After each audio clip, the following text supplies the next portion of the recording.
Assalamualaikum warahmatullahi wabarakatuh. Perkenalkan, nama saya Muhammad Faizul dari kelompok 3. Pada kesempatan kali ini, saya bersama kelompok saya yang beranggotakan Suci Ramadini dan Zulmia Putri akan menampilkan presentasi pada materi pertemuan 6. Untuk materi pertama akan disampaikan oleh Suci Ramadini. Kepada Suci disilakan.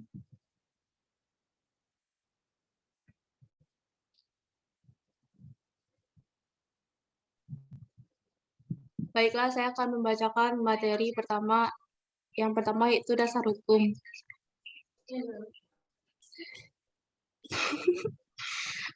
Berdasarkan pasal 4 ayat 1 Undang-Undang Nomor 42 tahun 2009 tentang pajak pertambahan nilai barang dan jasa dan pajak penjualan atas barang mewah, Undang-Undang Nomor 11 tahun 2020 tentang Cipta Kerja atau UU PPWN.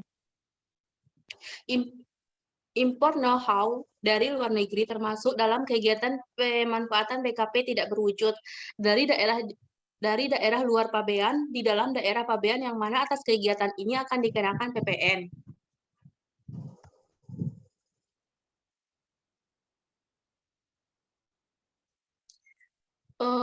Yang kedua, pasal 3 ayat 1 Peraturan Menteri Keuangan Nomor 40 PMKM 03 2010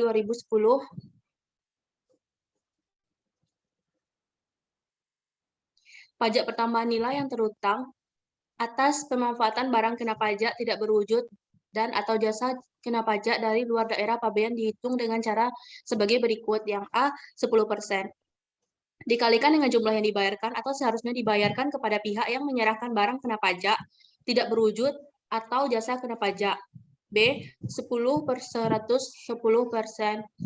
dikalikan dengan jumlah yang dibayar atau seharusnya dibayarkan kepada pihak yang menyerahkan barang kena pajak tidak terwujud atau jasa kena pajak.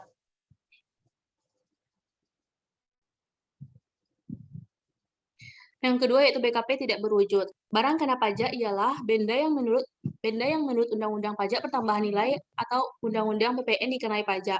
Barang kena pajak terdiri atas barang kena pajak berwujud dan barang kena pajak yang tidak berwujud. Beberapa barang yang termasuk dalam klasifikasi barang kena pajak tidak berwujud diantaranya adalah yang pertama hak cipta di bidang kesusastraan, karya ilmiah, serta kesenian. Segala sesuatu yang berhubungan dengan desain dan rancangan. Formula merek dagang dan hak kekayaan intelektual. Selanjutnya peralatan komersial, ilmiah dan industrial. Bantuan tambahan dan pelengkap sehubung dengan penggunaan hak dalam bidang komersial, ilmiah, industrial. Selanjutnya, hak menggunakan gambar bergerak dan pita video untuk siaran televisi serta pita suara untuk siaran video. Yang terakhir, pelepasan sebagian atau seluruh hak yang berhubungan dengan pemberian hak kekayaan intelektual. Yang ketiga yaitu ekspor jasa kena pajak.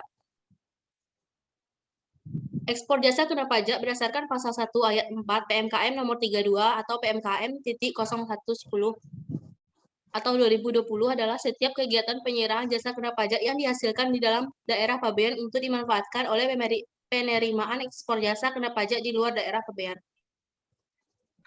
Berdasarkan Peraturan Menteri Keuangan Nomor 7 PMKM 03 2010, hanya 3 sektor jenis jasa yang kena pajak yang mendapatkan tarif PPN sebesar ekspor jasa 0%, yaitu jasa maklon, jasa perbaikan dan perawatan, yang terakhir jasa konstruksi.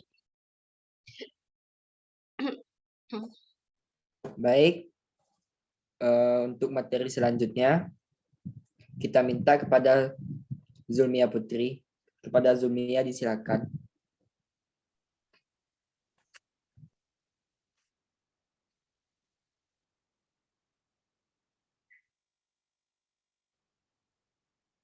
Next slide.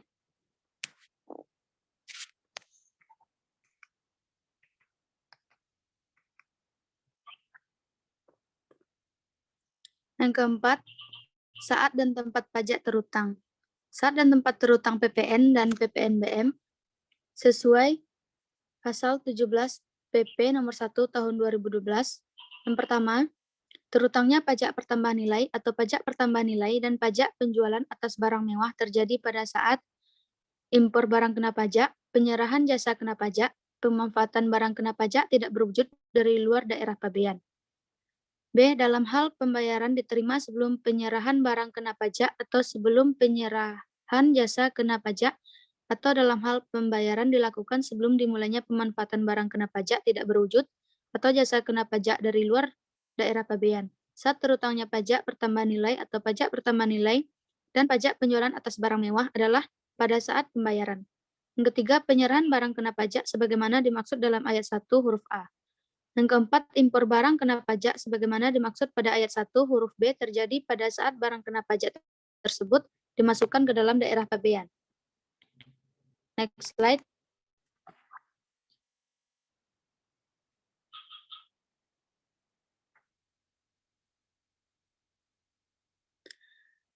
Selanjutnya, penyerahan jasa kena pajak sebagaimana dimaksud pada ayat 1. Pemanfaatan barang kena pajak tidak berwujud dan atau jasa kena pajak dari luar daerah pabean sebagaimana dimaksud pada ayat 1 huruf D dan huruf E. Pemanfaatan barang kena pajak tidak berwujud dan jasa kena pajak dari luar daerah pabean terjadi pada tanggal ditandatanganinya kontrak atau perjanjian. Dalam hal saat terjadinya pemanfaatan barang kena pajak tidak berwujud dan jasa kena pajak dari luar daerah pabean sebagaimana dimaksud pada ayat 6 tidak diketahui. Selanjutnya, ekspor barang kena pajak berwujud sebagaimana dimaksud ayat 1 huruf F terjadi pada saat barang kena pajak dikeluarkan dari daerah pabean. Ekspor barang kena pajak tidak berwujud sebagaimana dimaksud ayat 1 huruf G terjadi pada saat penggantian atas barang jasa kena pajak yang diekspor tersebut dicatat atau diakui sebagai piutang atau penghasilan. Dan terakhir, ekspor jasa kena pajak sebagaimana dimaksud pada ayat 1 huruf H terjadi pada saat penggantian atas jasa yang diekspor tersebut dicatat atau diakui sebagai piutang atau penghasilan. Next.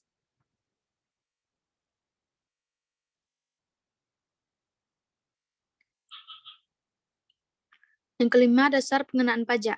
Dasar pengenaan pajak ialah nilai uang berupa jumlah harga jual, penggantian, nilai impor, nilai ekspor, atau nilai lain yang dijadikan sebagai dasar untuk menghitung pajak yang terutang. Pajak pertambahan nilai atau PPN yang terutang dihitung dengan cara mengalihkan tarif pajak dengan dasar pengenaan pajak. Dalam pasal 1 angka 17 Undang-Undang PPN disebutkan bahwa dasar pengenaan pajak ialah jumlah harga jual, penggantian, nilai impor, nilai ekspor, atau nilai yang dipakai sebagai dasar untuk menghitung pajak yang terutang. PPN terutang dihitung dengan mengalihkan tarif PPN dengan dasar pengenaan pajak. PPN terutang sama dengan tarif dikali DPP. Baik, selanjutnya lanjutan dari materi akan saya bacakan sendiri. Lanjutan dari dasar pengenaan pajak. PPN terutang dihitung dengan mengalihkan tarif PPN dengan dasar pengenaan pajak. Rumusnya, PPN terutang sama dengan tarif kali DPP. Selanjutnya, jenis-jenis DPP dapat dibedakan menjadi 1. Harga jual untuk penyerahan BKP. 2. Penggantian untuk penyerahan JKP, ekspor JKP, ekspor BKP tidak berwujud. Ketiga, nilai impor untuk impor BKP. Keempat, nilai ekspor untuk ekspor BKP. Dan kelima, nilai lain yang ditetapkan dengan peraturan Menteri Keuangan. Lanjut.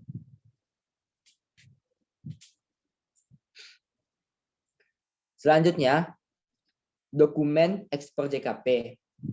Pengusaha kena pajak yang biasa disingkat dengan PKB yang melakukan ekspor JKP wajib membuat pemberitahuan ekspor JKP pada saat ekspor JKP.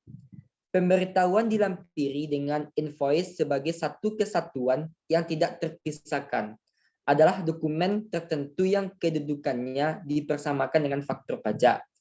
Berikut contoh bentuk dokumen ekspor JKP. Selanjutnya, ada 4 digit kode di sebelah kanan atas. Kode JKP untuk ekspor JKP dan kode BKP untuk ekspor BKP tidak berwujud. Nomor urut sesuai dengan urutan kegiatan ekspor. Dokumen pemberitahuan ekspor ini bukan dokumen kepabeanan yang dikeluarkan oleh Ditjen Bea dan Cukai. Jadi, dokumen kepabeanan terkait ekspor yaitu PEB atau biasa disebut dengan pemberitahuan ekspor barang. Jadi, dokumen di atas tidak ada hubungannya dengan Ditjen Bea dan Cukai selaku penjaga barang di perbatasan. Atas kegiatan ekspor barang kena pajak yang dihasilkan dari kegiatan ekspor jasa, maklon oleh pengusaha pajak eksportir. Jasa maklon dilaporkan sebagai ekspor barang kena pajak dalam surat pemberitahuan masa pajak pertambahan nilai. Ekspor jasa dimaksudkan ke lampiran PPN keluaran kolom ekspor.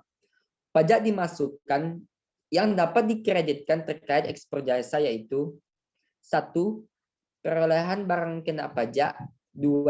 Perolehan jasa kena pajak, 3. Pemanfaatan BKP tidak berwujud dari luar daerah pabean, 4.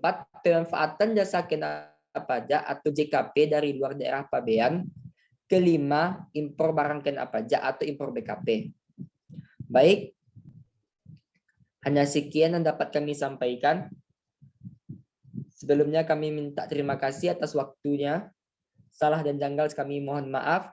Wabillahi taufik wal hidayah. Wassalamualaikum warahmatullahi wabarakatuh.